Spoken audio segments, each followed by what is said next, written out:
Hello बेटा, physics का electricity chapter हम लोगों ने ऑलरेडी स्टार्ट कर लिया था। ठीक है, तो उसका कुछ पार्ट अभी रहता है, तो पहले हम लोगों ने जो पढ़ा था उसका थोड़ा रीकैप लेते हैं। देखिए बेटा, फर्स्ट टर्म हम लोगों ने पढ़ी थी चार्ज, जिसको क्यू के साथ डिनोट करते थे। देखो, अगर चार्जेस फ्लो करते हैं तो ही करंट, इलेक्ट्रिक करंट जनरेट होता है, और अगर इलेक्ट्रिक करंट है तभी इलेक्ट्रिसिटी आती है ना।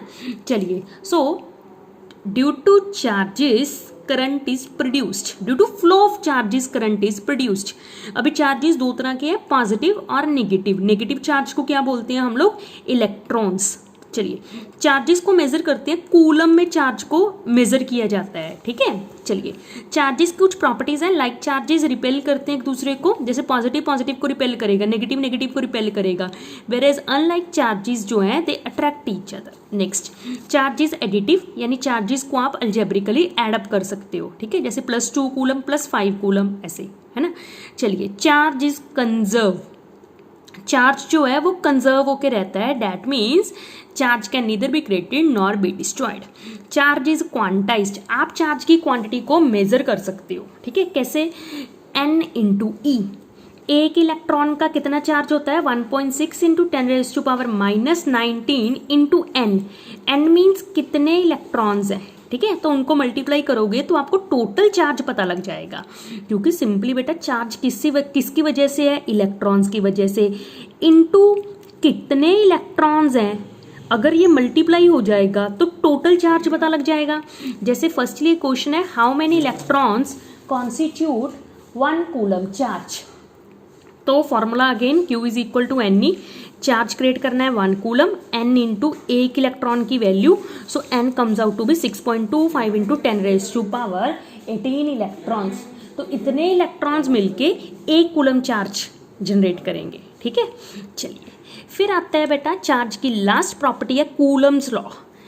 कूलम्स लॉ स्टेट करता है कि if you take two charge particles and placed them at r distance apart, अगर उन दोनों चार्ज पार्टिकल्स को आप r डिस्टेंस पे रखते हो तो डेफिनेटली वो दो चार्ज पार्टिकल्स के इन बिटवीन फोर्स होगी, इधर it may be attractive force और रिपल्सिव फोर्स। तो वो दो चार्ज पार्टिकल्स के इन बिटवीन कितनी फोर्स होगी? That is directly proportional to product of charges, inversely proportional to square root of the distance between them.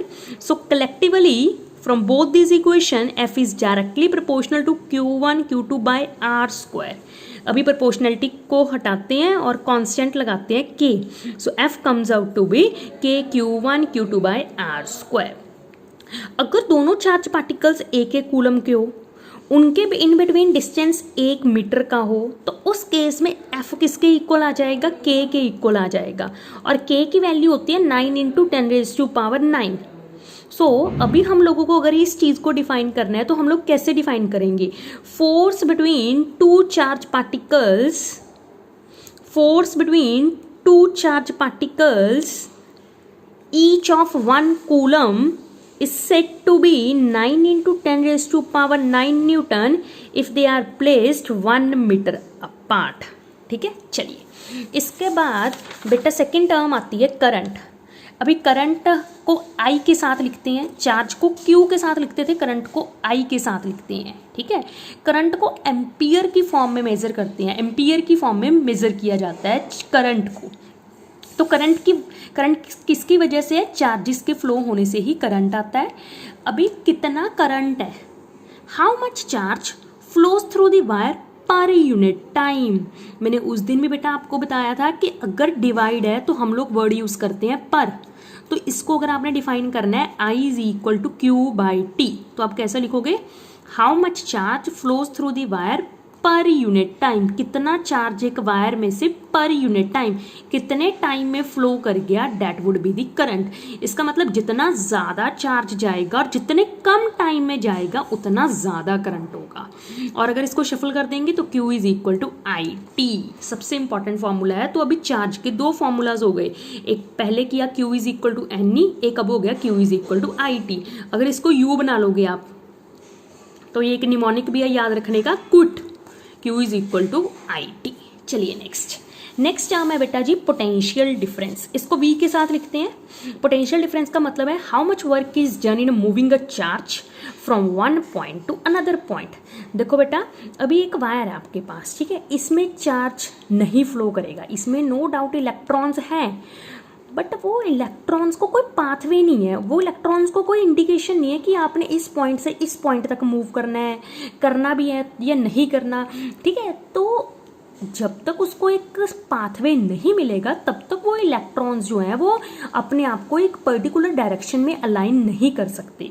तो हम लोग क्या करते हैं, वो वायर को बैटरी के साथ अटैच कर देते हैं। समझ आइए आपको।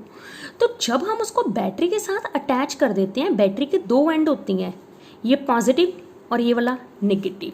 तो इलेक्ट्रॉन्स जो हैं they start flowing from positive to negative end, क्योंकि ये हायर पोटेंशियल पे है, ये लोअर पोटेंशियल पे है। अभी हायर पोटेंशियल से लोअर पोटेंशियल तक इलेक्ट्रॉन्स मूव करना स्टार्ट कर देते हैं, ठीक है। तो कितना काम करना पड़ा, how much work is done in moving a charge, यानी इलेक्ट्रॉन को यहाँ से यहाँ तक लेके आने के लिए, that is called a potential difference और you can say voltage. So how much work is done, so V is equal to W/Q। अगर किसी को आपने 1 की फॉर्म में डिफाइन करना है बेटा, ठीक है, जैसे मैंने Q is equal to IT को 1 की फॉर्म में डिफाइन करना, तो मैं कैसे करूंगी, charge is said to be 1 coulomb if 1 ampere current flows through the wire in 1 second, ठीक है। ऐसे ही मैंने डिफाइन करना है पोटेंशियल डिफरेंस के 1 वोल्ट को, if 1 joule work is done in moving a 1 coulomb charge, ठीक है। चलिए, तो जैसे करंट को मेजर करते हैं हम लोग, करंट को मेजर करते हैं एमीटर के साथ, किसके साथ, एमीटर। वैसे ही पोटेंशियल डिफरेंस को मेजर करते हैं वोल्ट मीटर के साथ। चलिए, फिर हमारा आता है ओम्स लॉ। ओम्स लॉ क्या स्टेट करता है, एट अ कांस्टेंट टेम्परेचर, एक कांस्टेंट टेम्परेचर के ऊपर कितना करंट किसी वायर के थ्रू फ्लो करेगा, that is directly proportional to potential difference applied across the conductor. Simply बेटा कि आपने कितने वोल्टेज की बैटरी लगाई है उतना ही करंट फ्लो करेगा। अगर ज़्यादा वोल्टेज वाली बैटरी है तो ज़्यादा करंट फ्लो करेगा, अगर कम वोल्टेज है तो कम करंट फ्लो करेगा, ठीक है। चलिए, अभी ये प्रोपोर्शनलिटी कांस्टेंट को हटाएंगे तो कांस्टेंट लगेगा यहाँ पे प्रोपोर्शनल की जगह पे R।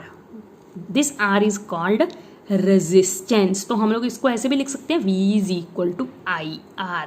इसको कैसे याद रख सकते हो, वीर की फॉर्म में याद रख सकते हो, ये निमोनिक है याद रखने का, V is equal to IR। Very very important. अभी V के भी दो फॉर्मूलाज हो गए आपके पास, एक W/Q, एक IR, ठीक है बेटा। चलिए, अभी अगर V/I लिखूं that is equal to R, इसका मतलब अगर V और I को डिवाइड करती हूँ तो मेरे को ये कौन सी क्वांटिटी पता चलती है, R।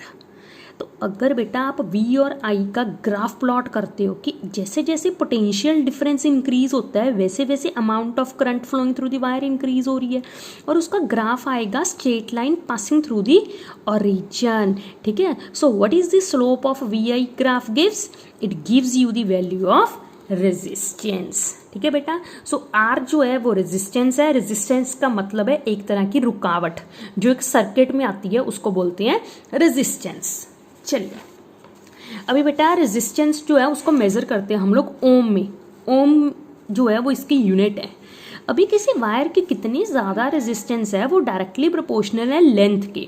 अगर वायर की लेंथ ज़्यादा है तो रुकावट भी ज़्यादा है, अगर एरिया कम है तो रुकावट ज़्यादा है। सिंपली समझ रहे हो ना, अगर वायर ज़्यादा डायमीटर वाली है तो रुकावट कम होगी, रेजिस्टेंस कम होगी। अगर वो वायर ज़्यादा थिन है, ज़्यादा ही पतली है, तो उसमें रुकावटें ज़्यादा आएंगी, उलझने ज़्यादा आएंगे। So that's why resistance length के साथ डायरेक्टली है, एरिया के साथ इन्वर्सली है। So R is proportional to L/A। यहाँ पे प्रोपोर्शनलिटी कांस्टेंट हटाते हो तो कौन सा लगता है, rho. What is this rho, rho is called resistivity. इसको मेजर करते हैं ओम मीटर। कैसे, देखो अभी मेरे पास फॉर्मूला आ गया R का, rho into L/A, rho into L/A। अगर रो यहाँ पे रखते हैं तो R इंटू A/L बन गया बेटा। R की यूनिट क्या थी, ओम, एरिया की मीटर स्क्वायर, लेंथ की मीटर, 1 मीटर के साथ 1 मीटर कट हो गया तो रो की यूनिट क्या बन गई, ओम मीटर। ठीक है, चलिए अभी अगर मेरे को ये रो को डिफाइन करना है तो मैं कैसे डिफाइन करूंगी, अगर इन दोनों को 1 1 कर दूं, so resistivity is the resistance, resistivity is the resistance of the wire having length 1 metre and area 1 metre square. अगर ये दोनों चीजें 1 1 हो जाए तो उस केस में रेजिस्टिविटी रेजिस्टेंस के इक्वल हो जाएगी। ठीक है बेटा, चलिए वैसे तो जितना टॉपिक मैंने करवाया है वो सारा बेटा मैंने आपको बहुत टाइम लगवा के पहले भी करवाया हुआ है, तो आप वो वाली वीडियोस भी दोबारा से सुन सकते हो। ठीक है, अभी ये सारा एक हम लोगों ने फ्लो चार्ट बना लिया कि किसको किस किस के साथ डिनोट कर रहे हैं, QIVR रो, ये 5 पैरामीटर्स हम लोगों ने डिस्क्राइब किए हैं। इन सभी के फॉर्मूलाज, Q के 2 फॉर्मूलाज, I का एक ही फॉर्मूला है, V के 2 फॉर्मूलाज हैं, रेजिस्टेंस का ये वाला फॉर्मूला है और रेजिस्टिविटी का भी इससे शफल होके ही बना है ये वाला फॉर्मूला। तो अभी इन सभी की यूनिट कि किस किस को किस किस फॉर्म में आप मेजर करते हैं। ठीक है बेटा, चलिए ओके बेटा, थैंक यू।